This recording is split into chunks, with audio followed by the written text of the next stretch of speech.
Live from your 8th period drama class, this is the first installment of Chris's podcast. My name is Chris. Yeah, it's also my name. And as far as how we came up with the name, yeah. That is how.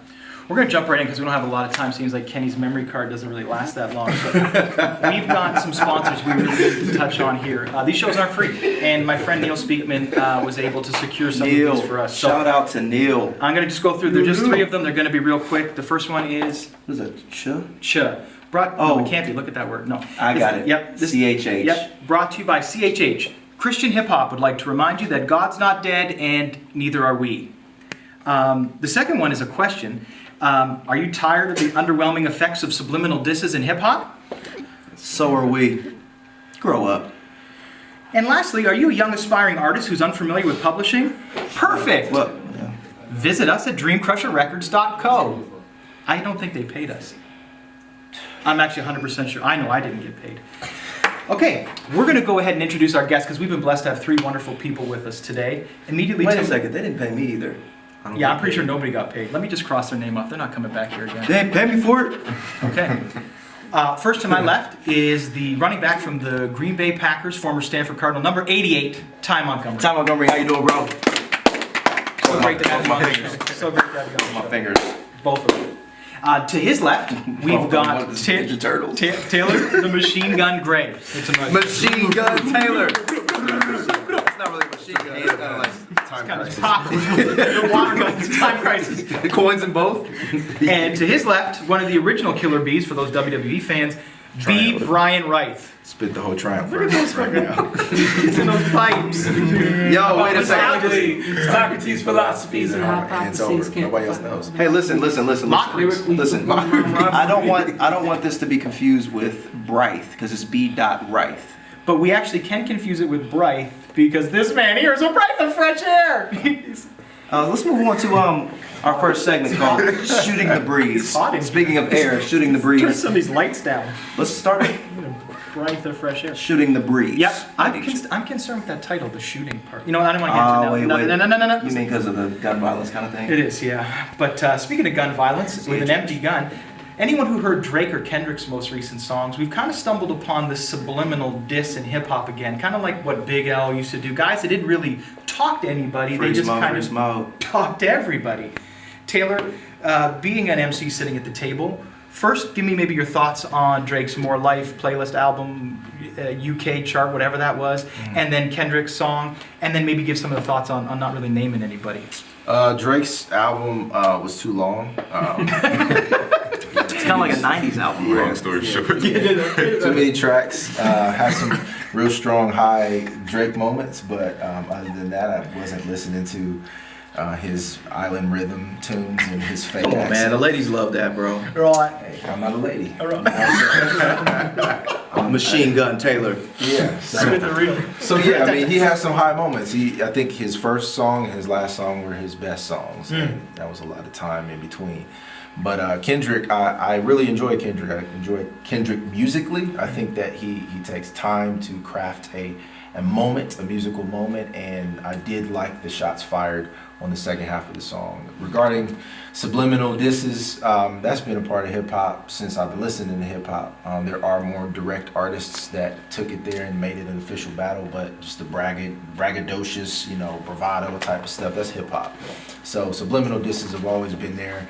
Aubrey Graham does it more than anybody, but I think Kendrick did also take part in that this time. So I think it's just kind of context. Yeah. So. See, my thought, and I'm going to throw this to you, Ty, because I know you've been a lifelong hip-hop fan. My thought, when I think of that, I think of the control verse that everyone talks about. But that verse felt like 50 Cent's How to Rob. Like, it felt like it was just like a joke. Like, he wasn't really serious. As a hip-hop fan, if you're hearing something, say you like Kendrick and might want to hear him go at Drake, are you cool with him not saying any names, or would you prefer to hear the names? I would prefer to hear the names, because I feel like as a listener, I get more into what you're talking about. Right. It feels more personal. It feels more real. It doesn't feel, I like the way Taelor said it, like braggadocious, because you could be talking to anyone. Right. If you're not real caught up on, who said what. But then when you say a name, you really get into it. Somebody I'm thinking about right now, not a lot of people have been talking about his album, but Rick Ross and that Idols Become Rivals Right. song. Yeah. That's why he sold And records. when I was listening to that, I rewinded it a few times because I was like, he talking to somebody right Yeah. now. He's saying something. Yeah. And next thing you know, like he's saying names and Yep. he's putting people out there and he's dealing with whatever he had to deal with mentally, internally. And as a listener, I felt like, man, that was real. Yeah, okay. Yeah. That's a good point. Yeah. I think even to that point, I think what Rick Ross was dealing with was declining album sales, and he needed some. I mean, that's funny, but it's true, Facts. right? I mean, that's just the truth. I mean, and plus he's getting his artist Meek Mill handed to him all the And time. Drake reminds us every time. Drake's definitely saying his name. He like revives him. He like kills him, and then he's like, "Oh, wait a second, I need to do it." And his target was probably one of the weakest rappers of all time. Who? You're not feeling Meek? No, I think Rick Ross was Oh, talking, Birdman. talking to Baby. I don't think he's targeting Baby as a rapper. Respectful his name. I don't think he's targeting Baby as a rapper as much as I think he's just kind of like. Darren Hayes from ESPN. We should get him on the. Hey, Darren. Hope that didn't kill the audio the for my end of the podcast. recording? But Darren Hayes, ladies and gentlemen, yes, I know him. He's my friend. Stop me. Yeah, commercial. Nah, Is we'll there- keep the It's still audio. recording, I think. Yeah, we'll still keep going. All right, breathe. So, Bryce, you want to move on? No, I want to ask Brian. Just the thought. Yeah, just again as an artist, how do you feel? And not if you're in that position, but how would you feel about that? I just feel like I'm not even gonna answer that. I feel like Drake's album, this is all I have to say, Okay. was like, let's shoot 100 shots and make 15, Okay. Mm-hmm. and hopefully I'll hit my target. 15%. I'm Yeah. not saying that that's wrong. I would rather just maybe take less shots and be more accurate. Okay. Fair enough. Get off your chest. Yeah. We're going to now move on to some I sports. like that. Yeah, Brian, just cut to the chase I right don't- now. I'm not Bing, answering- bang, boom. I'm not answering your questions. Yeah, I'll this is answer my show. own questions. Chris's. There we go. We're going to talk. Beep, beep, beep, beep, beep, beep, Brian. So, for the. Free smoke, free smoke. Yep. So for the Eastern Conference, we're going to talk a little NBA because obviously we've got some Toronto people here, we've got some Ohio people here, we've got there's another team in the East that's from where you're from. That's not Green Bay. Who's the other team? Yeah, it's called the Milwaukee Bucks. Yeah, I remember them. Pooh You Richardson. can hate all you want. Well, it's not even hating. It's just It's I a don't small remember. market. Shout out to Giannis. Michael Shout out Red to lives up Giannis. the Greek street. freak. Yeah, Greek freak. Shout out to Is Giannis. Ryan Bronson on the team? Paul Molitor? Okay. Ray Allen? So here's the thought. And this one I want to Glenn throw. Big Dog Robinson. Yes! Glenn Robinson III, he's coming Yes. back around. Glenn. Okay, so we're just Nobody going to talk cares real about the quickly Bucks. about how it's going to Vin shape Baker. up. Tell me what you... Finn Baker. Sorry, go This is ahead. like the ADD podcast. That all the LeBron time. came back here. Go ahead. Vin Baker? You gotta take it. He lost like I mean, I 200. can't argue. I'm saying they're doing all right now. Let's go. Let's move Vin on. Baker's jump shot was terrible. Who is going to It was, be actually. in the Eastern Conference Finals? LeBron. Okay, does he have a team or is it just going to be him? Is he just going to roll out there with those new glasses or... Well, yeah. Okay, so Eastern Conference Finals. It's obviously going to be the Cavs. Doesn't matter. They could have everyone injured. It's going to be the Cavs. Is it going to be my Raptors, the Washington Wizards, or Junior Thomas and the Boston Celtics? It's not going to be your Raptors, bro. And why is that? Because Little Mace hasn't shown up in a while. He's injured, man. Yeah, but that's a big. We just got Serge Ibaka and Tucker. But that's your point guard, and he's a dog. He's a good. dog. He's a Yeah, dog. Yeah, He's a dog. he's He's a dog. That's if he was on the team, then I would be concerned for the Cavs. Really? Yes. Okay, because I'm a fan and I'm not concerned. I think you Yeah. guys are going to go to sleep and wake up against either the Spurs or Golden State in the finals. They don't look good. Their defense looks terrible. So I don't know. Okay, just from the peanut gallery, can I get a yell? Marlo, how many games is it going to take for the Cavs to win the East? 7 games for 3 rounds. 7 games. Well, they're going to win, what, 2 games each round and then just keep people going to quit?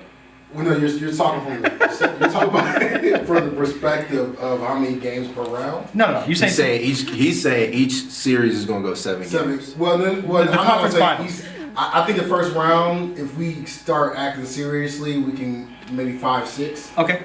The second round might be 7, and the Eastern Conference Finals might be 7. They're playing around too much right now. We I should- think you're on that. And We should chicken call ball. LeVar Ball and ask him what he thinks. I think LeVar Ball, we need to get him out there. Listen, you had to grow up through sports your whole life. Please tell me what would happen if a dad like Ball was anywhere near the practice field. Pop Warner, anywhere. Well, I mean, it depends on which side of the hood you was playing at. Yes. More life. You know, where you come from, that's what they like. Right. Depending on where you come from, that's what some people like. You know, I wouldn't have been too happy if that was my dad. Right. That's just me. Yeah. I would agree with that. I had a lot of hockey dads that were like that. Hockey moms, too. They get a little buck wild. What? No, really. I tell you, Joe, in the area we lived in, there was like a rich area and a not so rich area. And I remember one mom yelling at another mom, and she was like, "That's not even a real purse!" And I was like, "This is a hockey game, and we're 9 right now." So, like, yeah. So we're gonna do interviews with the special people that we got. But real quick, we just touch on someone who we enjoy watching, AJ Styles. Shout out to AJ Styles. Yeah, The club. coming up this weekend. Kenny knows what I'm talking about. Yeah, WrestleMania, baby, against Shane McMahon. He's got the match, right? Shane The McMahon, Ultimate which Thrill obviously With shows The Rock. No, the Ultimate Thrill Ride. That's the The Ultimate Thrill WrestleMania. Ride. WrestleMania is called the Ultimate Thrill Hey, Ride. thanks, Kenny. No problem. See, so just real quick, we heard that Shawn Michaels was going to make a comeback. There was a chance Shawn was going to Sweet fight chin AJ. music. Yeah, kick some dudes in the face. That would be a Jesus battle right there. Those guys are both hardcore Christians, so you know, I don't know. At the end, they pray before it. CHH. Shout out to Quote CHH. from the end of that video I kept doing. I have no idea. Cool. Yep. Didn't Taker just win in the last pay-per-view? He's coming back. He's fighting Roman Reigns, who's the guy that they're really pushing. I don't even want to get into that mess because Undertaker still wrestling. he sure is. Once a year. Yeah, he comes Still back. have the That's motorcycle. dangerous for He him. wobbles, he wobbles down to the ring and just makes it happen. But One choke slam. you know what? At the end of the day, all I really wanted to say about that was I was just really happy that they see AJ in that light. He's the kind of guy who his faith really matters to him. People know who he is. You know, he fought real hard in all the other leagues that he was in the federations, and he got himself up to the big leagues, won the belt in less than a year, and didn't have to, you know, sacrifice any of who he was. So the fact that they're putting him with Shane McMahon at WrestleMania, I think, shows that they care about him. They see him as valuable. And so just shout outs to AJ. Thank you for Let's all the go, stuff that you AJ. did, bro. Much appreciated.